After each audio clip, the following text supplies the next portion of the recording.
Here's the full English translation of your story. Keeping the emotional, self-narrative style intact, there are days I can never forget, and never want to forget. That afternoon, while I was tidying up my room, my phone suddenly rang. On the other end was a voice filled with urgency and worry. There's a dog lying out in an empty lot. I think it's about to die. Its belly is swollen huge. It can't walk, just lying there barely breathing. Hearing that, my heart sank. I had witnessed many rescues before, but every time I got a call like this, it felt as if someone was squeezing my chest. I immediately phoned a close friend, someone who had joined me on many rescue missions, and the two of us rushed out, racing against time. When we arrived, the sight before me made me freeze for a few seconds.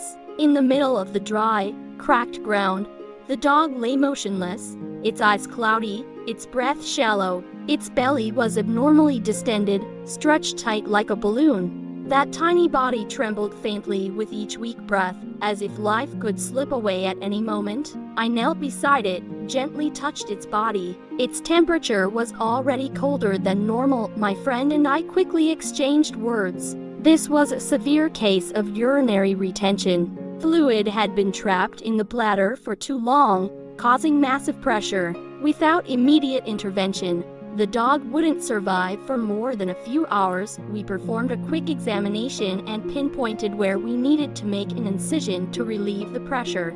I knew that even the smallest mistake could be dangerous, but if I didn't act, death was certain. I took a deep breath, steadying myself. Focusing all my attention, I picked up a small sterilized knife and carefully slid the blade into the exact spot beneath the belly.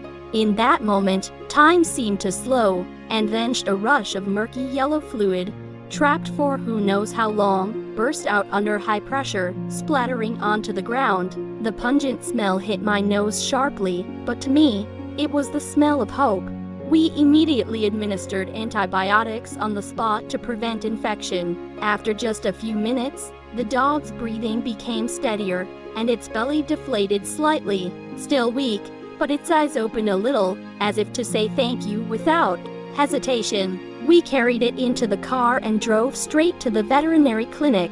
All the way there, it lay curled in my arms, occasionally shifting slightly. It felt like I was holding a life just pulled back from the fragile edge between life and death. In the days that followed, the veterinary team took turns caring for it, administering for fluids, feeding it thin porridge, and checking its condition constantly. Every morning when I came to visit, I saw its eyes a little brighter, its tail wagging faintly. Gradually, it could stand, and then take a few steps. A week later, it had almost completely recovered. Its fur grew shinier, its eyes sparkled with life. The day it was discharged, I couldn't take my eyes off its adorable little toothless smile. It ran circles around the yard, then suddenly dashed over to wrap its paws around my leg, the kind of hug I knew I'd remember forever. I decided never to let it return to a life of wandering again. It became the newest member of my family, with the name Lucky because both of us were lucky to have found each other. Now, every morning Lucky stretches out on the balcony to soak in the sun, and every afternoon he runs freely in the yard. Sometimes, he looks up at me, his eyes shining with trust and happiness, and I know that no matter how many rescues I make in the future, that day, the moment a life returned from the brink, will forever be the reason I keep going on this path.